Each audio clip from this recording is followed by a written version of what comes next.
ఈరోజు కవితా ఆశ్రమంలో రామగుండం స్వచ్ఛంద సంఘాల ఐక్యవేదిక తరఫున శ్రీ సీతారామ సేవా సమితి ఆధ్వర్యంలో గోరెంటాకు ప్రోగ్రాం చేయడం జరిగింది.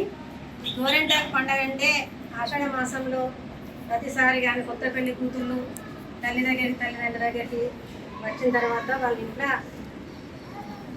గోరెంటాకు తెంపుకొచ్చి ఆడబిడ్డలకు పెట్టడం మన ఆనవాయితీ. అదే కాకుండా వర్షాకాలంలో అచ్చు చిన్న చిన్న ఎలర్జీలు వ్యాధులు అట్లాంటి వాటికి పొలం నాట్లని కలుపులని వాటర్లు నడిచే వాళ్ళకు అట్లాంటి వాళ్ళ కోసం కాళ్ళు చెడతాయి అన్నట్టు, వేడి ఎక్కువై. అట్లాంటప్పుడు మనం గోరెంటాకు చేతులకు కానీ కాళ్ళకు కానీ మనం పెట్టుకుంటే వేడి తీసేస్తుంది, మళ్ళీ ఇన్ఫెక్షన్లు అని పోతాయి. అంతేకాకుండా దీనికి ఒక రీజన్ ఉంది.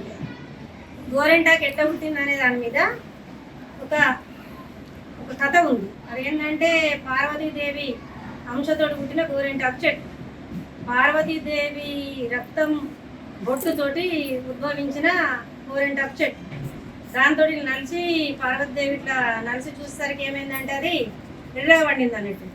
పండేటప్పుడు అందరూ పార్వతీదేవి పెట్టుకున్న తర్వాత అందరూ కూడా జనాలు ఆ దేవతలు అందరూ కూడా అట్లా గోరెంటాకు పెట్టుకోవడం స్టార్ట్ చేసింది. గోరెంటాకు పెట్టుకుంటే ఎర్రగా పండితే దాన్ని చూసి మన కుంకుమ బొట్టు వచ్చి పార్వతిని అడిగింది అన్నట్టు. మరి ఎట్లా పార్వతీదేవి, మరి మీరు ఇట్లా గోరెంటాకు పెట్టుకుంటారు కదా, మరి నన్ను ఎవరు పెట్టుకుంటారు? బొట్టు పెట్టుకోవాలి కదా ప్రతి ఒక్కరు.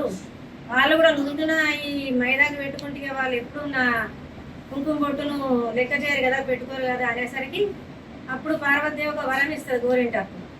ఏమనంటే చేతులకు పెట్టుకో, కాళ్ళకు పెట్టుకో, ఎక్కడైనా పండుగ నుదుటి మీద పెట్టుకుంటే మాత్రం పండదు గోరెంటాకు అని చెప్పి వరం ఇస్తుంది. అప్పటి నుంచి ఇప్పటి వరకు కూడా షేర్ చేయండి, లైక్ చేయండి, సబ్స్క్రైబ్ చేయండి. మరిన్ని వీడియోల కోసం బెల్ సింబల్ పై క్లిక్ చేయండి.